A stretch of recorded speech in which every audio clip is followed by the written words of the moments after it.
Now I'm actually proud to show you this genuine Fender strap. It's well used. I actually got it back in 2014, March or April 2014, when I bought myself a Fender Stratocaster.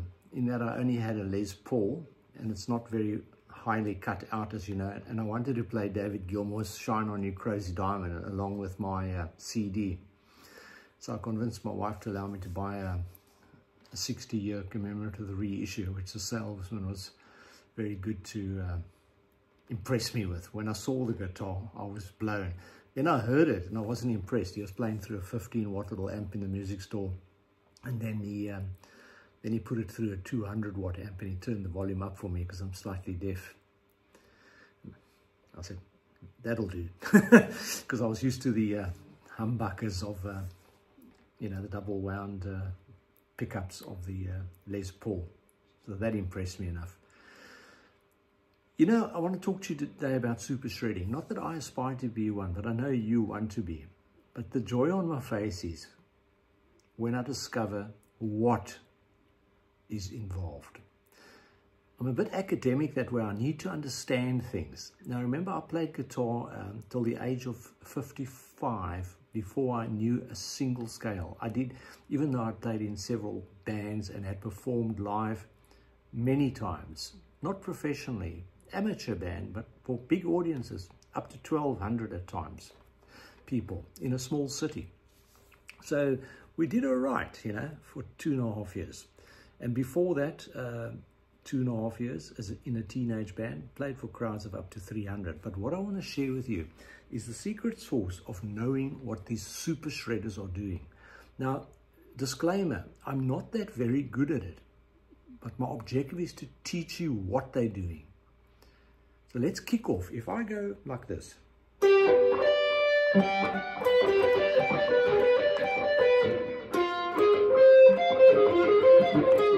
you know what two chords I just played? Yep, those are chords, because I played a G major, a root major third, and a perfect fifth. So G, B to D, and an octave of G there. So that's,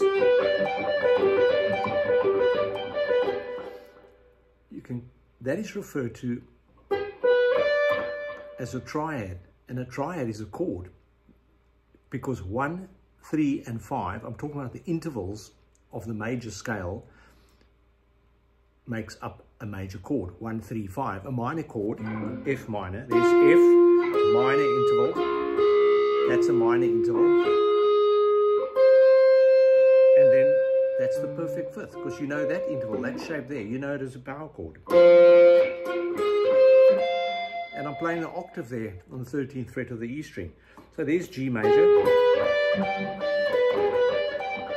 Here's F minor, C major, D major.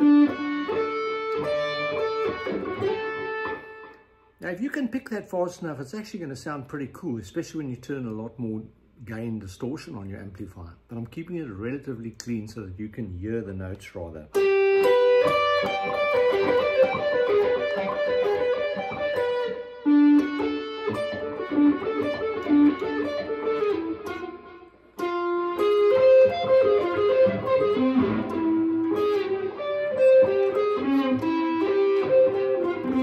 Tell you I'm not that good at it, but you can see you've learned something now. You can shred like you're going crazy.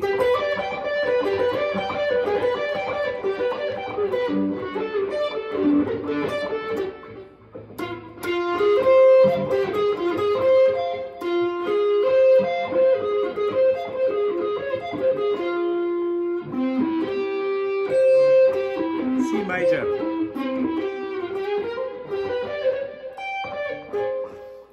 Just learned 4 chords. Okay, so G major with an octave, D major, you can play it like this.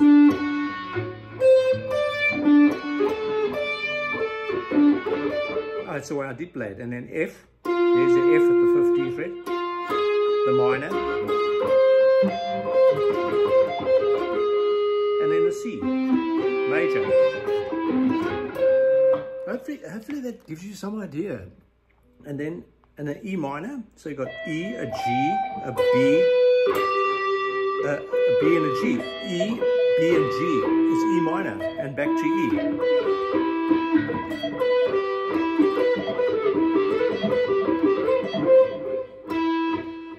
There's a few arpeggios of chords played as triads with an octave added. And then the other one, if I took B minor,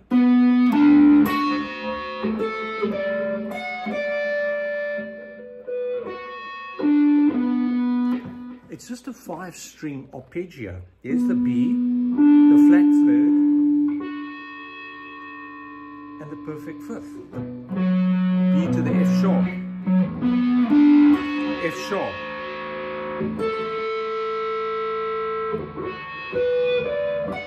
Now what I want to show you, if I wanted to play B minor 7, so B minor, note that's the B note. If I made it -7, I lift my pinky and I'm playing the A note, so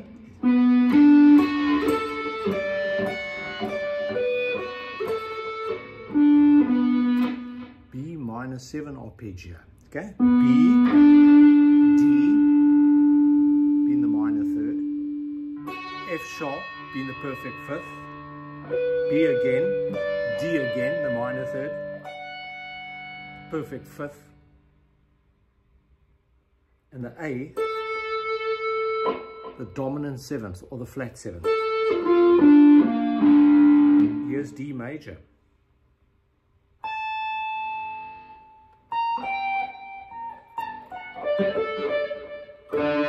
Play your D chord in the cowboy style here at the 14th fret. The fifth is an A. The F is the major third. There's your root. Root, major third, perfect fifth.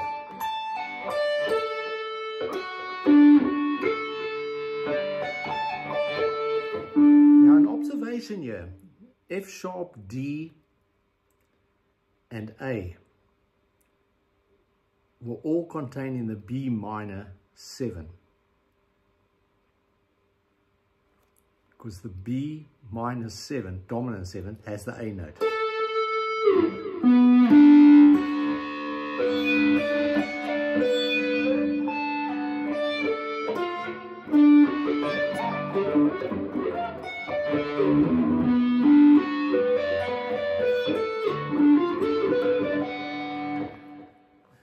So now you know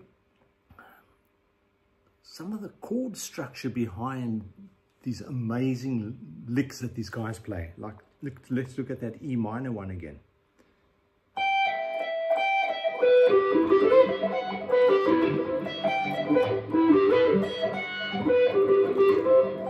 That's the ninth, the F sharp. You know, it's 2 notes above the root, so therefore it makes the chord a ninth, if you know what I mean. 7 plus 2. Because I'm in the next octave, in theory.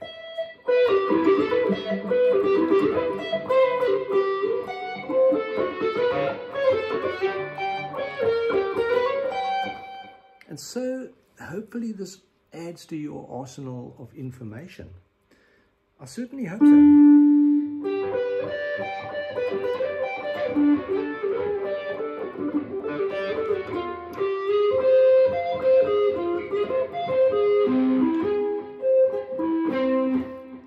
To do now is go and practice these things, because I've shown you the mechanics of what's behind it. Now I want to go on to talk to you about A major. Right, so you can play A major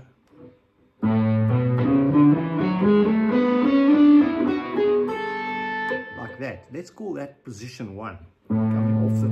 What if I go below?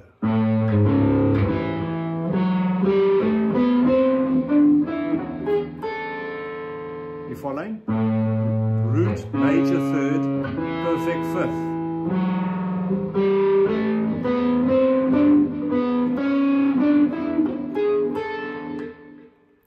Go check the notes out, and then if I go above,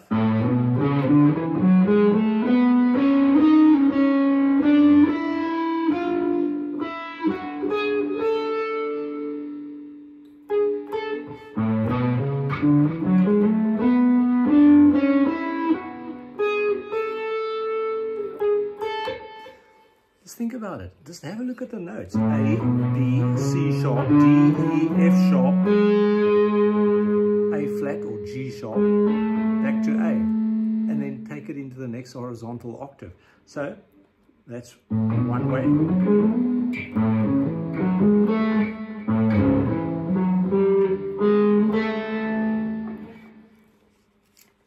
3 ways of playing A major. Now you can do that with any chord, but it's the fingering.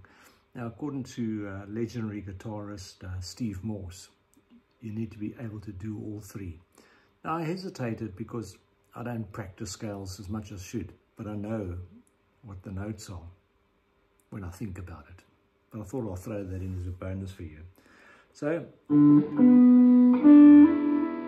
look at this stuff and make it part of your information.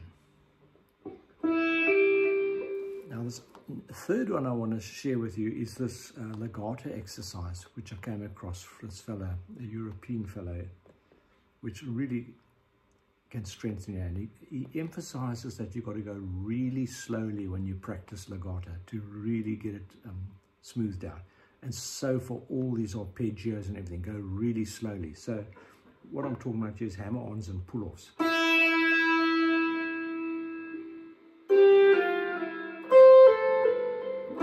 Pick, hammer, pull-off, pull-off. Pick, hammer from nowhere, should be hammer. Rather a pull-off.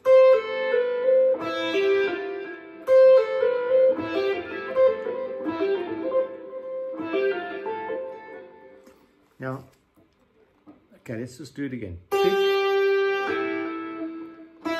hammer, pull-off, pull-off.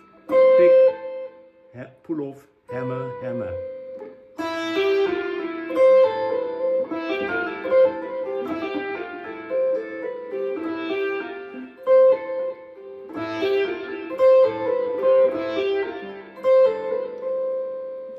And you've got to do that a few 100,000 times, if not in the millions.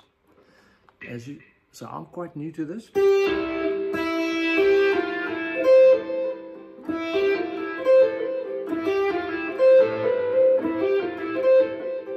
You put your metronome on and try and play in time, but play really slowly and then increase it. But yeah, pick, hammer, pull, pull, pick, pull, hammer, hammer.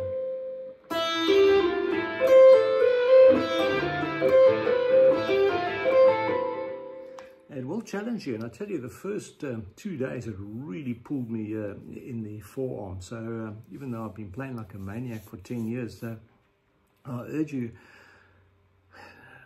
to walk away from it when it starts paining, or go like that, or whatever. You just loosen up, because you need to be very relaxed. Whenever you tense up, it's not good. You want to stop playing and come back to it. Now, thumb behind the neck, like how can it's like behind the middle section of the back of the guitar, and then hand like around and like that as well.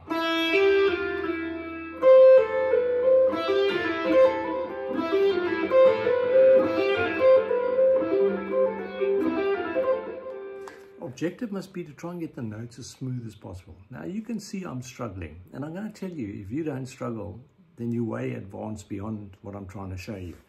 But I tell you, if you do struggle, then you are really learning.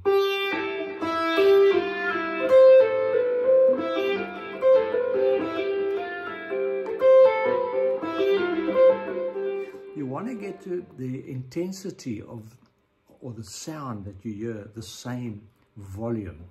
Does that make sense?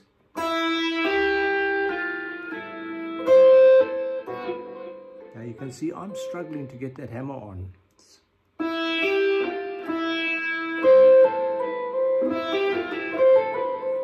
Now some guys will hybrid pick, in other words, use that finger or that finger to pick the E string. Pick, I'm using the pick there.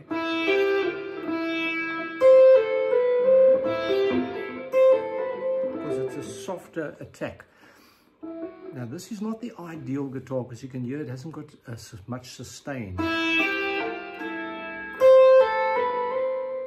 but I'm using it specifically to make me work. I also prefer a more C-shaped neck personally for this exercise, but therefore I'm purposely using this flatter neck because it's making me work harder.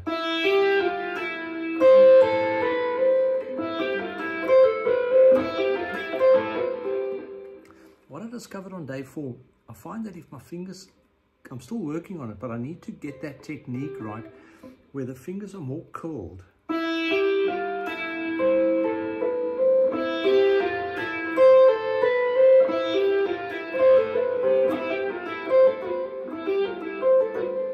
It's like picking up weights. If you've ever done any bodybuilding, yeah, believe it or not, 40 years ago I did for about 9 months. But I used to work 7 days a week for 10 years.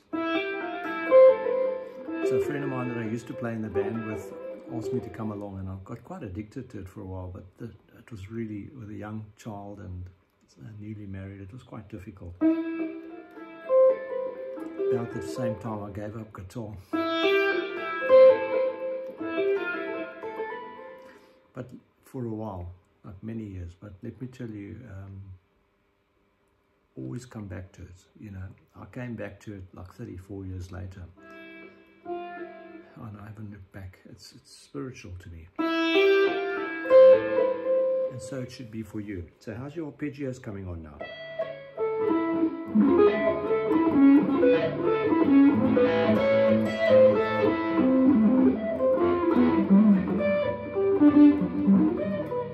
Hopefully you identified what I'm doing.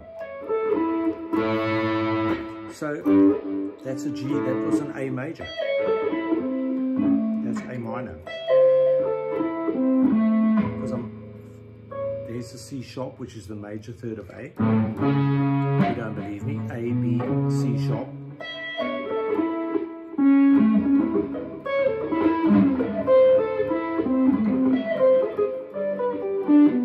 G major, G minor.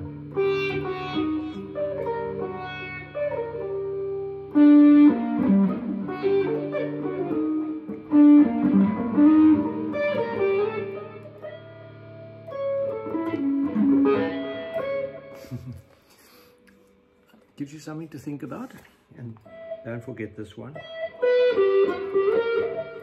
which involves the string skip from the third to the third, from the E to the B.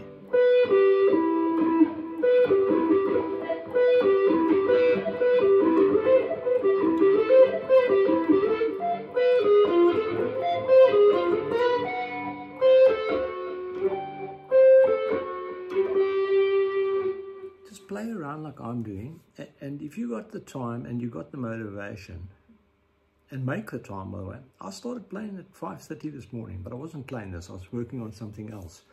Can't quite recall now what it was, but I enjoyed it.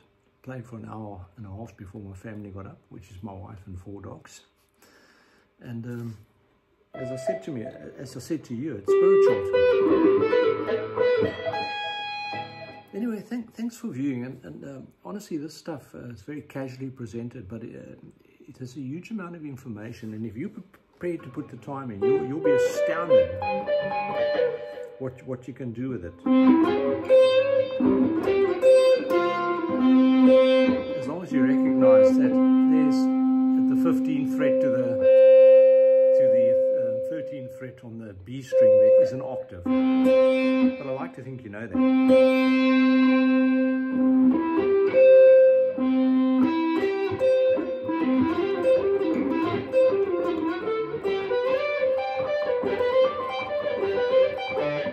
Likewise, the G octave, the C and the G. Now, I like to think you know that. And the D. And F minor.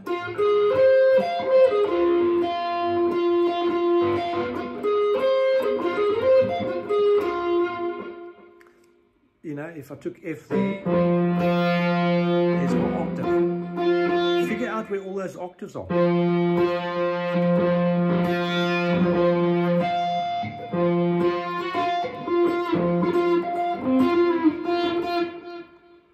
Yeah, you can do something with it. I think so. And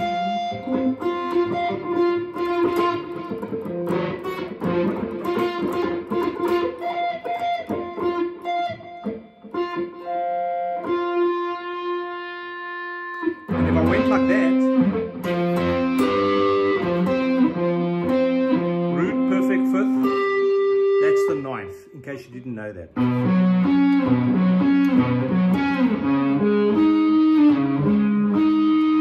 Just giving you some information to navigate the fretboard. Root, perfect fifth, ninth, Andy Summers style.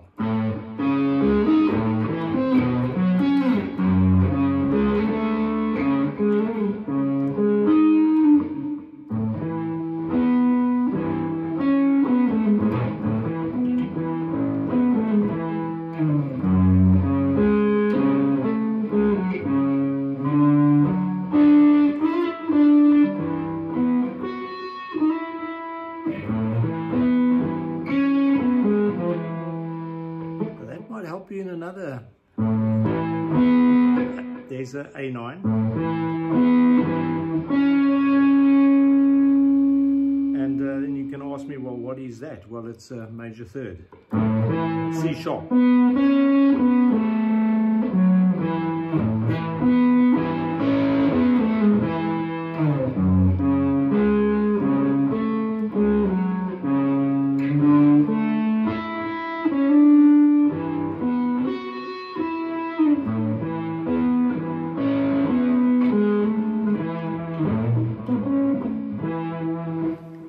Some ideas